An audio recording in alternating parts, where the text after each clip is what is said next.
morning students.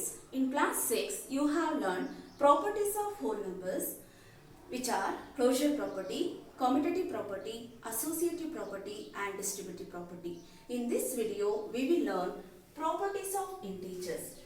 Integers have mainly 5 properties which are closure property, commutative property, associative property, distributive property and identity property. Now we will learn whether all these properties are applicable for integers under different operations or not. Okay students, look at the board. Here I have written closure property. The first property is closure property.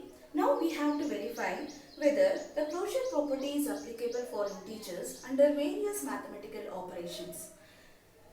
The closure property under addition.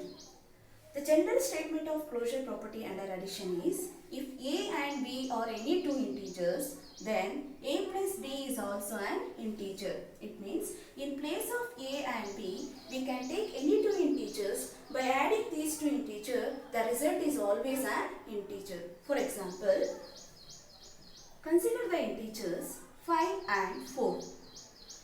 Now add these two integers, we will get 9. Here 9 is also an integer, right? Now let us consider another two integers like minus 9 and minus 6. Now add these two integers. By adding these two, minus 9 and minus 6, you will get minus 15. Here minus 15 is also an integer, right? Therefore, by observing these two examples, we can say that sum of two integers is always an integer. What we can say? Sum of two integers is always an integer. Therefore, closure property is applicable under addition. Therefore, closure property is applicable under addition. Got it? Okay students, as we have learned, closure property is applicable under addition. Now we have to verify whether closure property is also applicable under subtraction. The general statement of closure property under subtraction is, if A and B are any two integers, then A minus B is also an integer. In place of A and B, you can take any two integers. By finding the difference between the integers, between any two integers, the result is always an integer. For example, consider the integers 9 and 6. Now, find the difference between 9 and 6. In between 9 and 6, how much we will get? 3. Here, 3 is also an integer, right? Here, 3 is also an integer. Now, let us consider another two integers like minus 5 and minus 8. Now, find the difference between minus 5 and minus 8. After simplifying these two, we will get 3, right? Let us take one more example, minus 4 and minus 2. Okay, now find the difference between minus 4 and minus 2. How much we will get? After simplifying minus 4 and minus of minus 2, you will get minus 2. By observing these three examples, we can say that when we subtract integer from another integer, the difference is also an integer. When we subtract integer from another integer, the difference is always an integer. Therefore, we can say that closure property is applicable under subtraction. Therefore, what we can say that closure property is applicable under subtraction. Okay students, as we have learned, closure property is applicable under addition and subtraction. Now, let us see whether closure property is also applicable under multiplication. What we are learning now? Closure property under multiplication. The general statement of closure property under multiplication is, if A and B are any two integers, then A into B is always also an integer.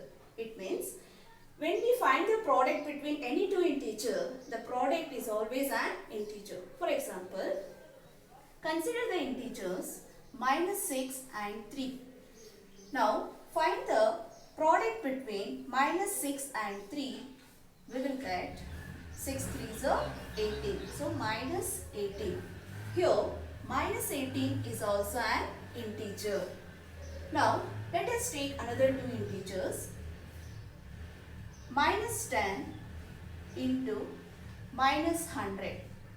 Minus 1000 you can take. Now multiplying, when we find the product of minus 10 and minus 1000, you will get 10,000. The sign is plus. Let us take one more example. Minus 6 into 0. What is the product of minus 6 and 0? Is 0, right? By observing these three examples, what we can say that the product of any two integers is also an integer, right? The product of any two integer is also an integer. Therefore, closure property is applicable under multiplication. By seeing these examples, we can say that closure property is applicable under multiplication. Okay students, the closure property under division. The closure property under division does not applicable for integers because the reason is the quotient of any two integers a and b may or may not be an integer. It means when we divide integer from another integer, the quotient we won't get always an integer. For example, look at the board. When we divide minus 16 by 8, after simplification minus 16 by 8, what we will get? 8 ones are 8, 8 twos are 16. The quotient is minus 2. Here minus 2 is an integer. Now let us consider another example. When we divide minus 5 by minus 6, when we divide minus 5 by minus 6, we will get the quotient is 5 by 6. Here 5 by 6 is not an integer, right? Here 5 by 6 is not an integer because we got in the quotient we got in the form of fraction. Therefore, closure property does not applicable under division.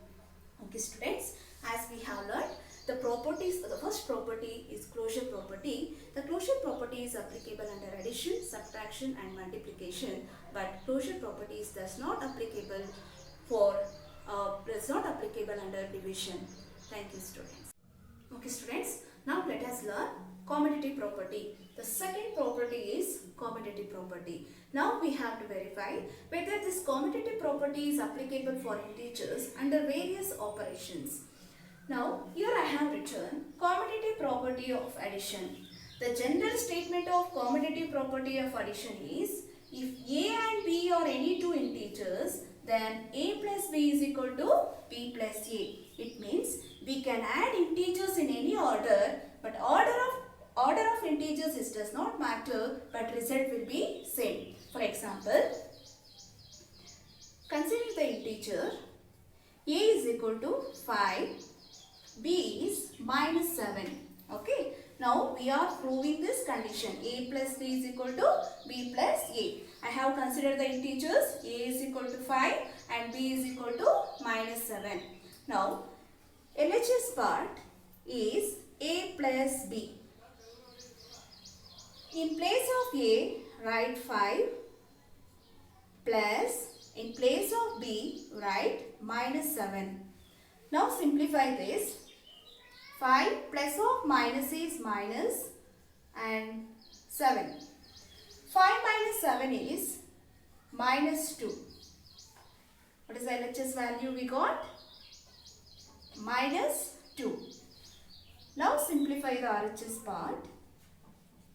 The order of RHS is b plus a. In place of b, write minus 7 plus, in place of a, write 5. Now simplify minus 7 plus 5. We will get minus 2, right? See here, the RHS value is minus 2. Now compare the value of LHS and RHS. LHS value we got -2 and RHS value we got -2. It means LHS is equal to RHS, right? Therefore, by observing these examples, we can say that we can add integers in any order. So, order of integers does not matter, but result will be the same. As we have learned, commutative property is applicable under addition. Now let us learn whether commutative property is applicable under multiplication or not. The general statement of commutative property is, if a and b are any two integers, then a into b is equal to b into a. Here also we can multiply integers in any order. For example, consider a value is 6 and b value as -7. Okay. Now, LHS, simplify the LHS part is a into b. In place of a, write 6 into, in place of b, write -7.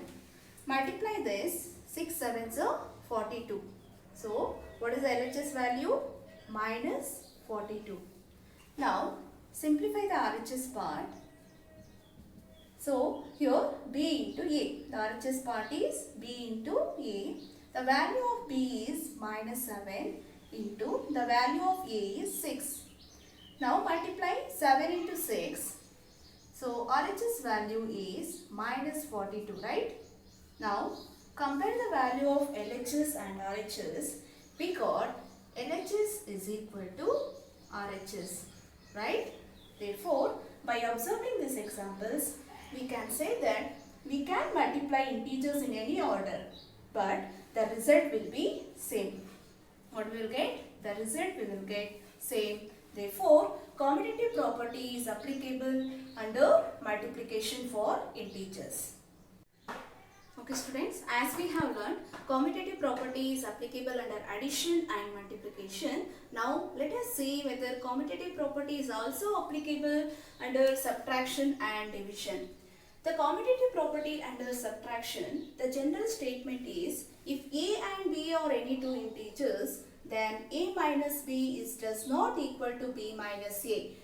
It means we cannot subtract integers in any order because we won't get the result will be same. Therefore, commutative properties does not applicable under subtraction. For example, a value consider as 5 and b value you can take -7. Now simplify the LHS part. In LHS part you can see a minus b. In place of a you write 5 minus, in place of b you write -7. Now simplify it. 5 minus of minus is plus 7. 5 plus 7 you will get how much? 12, right? Now simplify the RHS part. In RHS we can see b minus c. The order is b minus a. In place of b you write -7 minus, in place of a you write 5. Now simplify this. -7 and -5 you will get -12. Now compare the value of LHS and RHS. Here we got LHS value is 12 and RHS is -12. It means LHS does not equal to RHS. By observing these examples, we can say that we cannot subtract integers in any order. Therefore, commutative properties does not applicable under subtraction. Therefore, commutative property does not applicable under subtraction. Now, let us see the commutative property under division. The general statement of commutative property is, if a and b are any two integers, then a divides by b does not equal to b minus. If a and b are any two integers, then a divides by b does not equal to b divides by a. As we have learned, closure properties does not applicable under division because we won't get the quotient as an integer. Therefore, commutative properties also does not applicable under division. Okay students.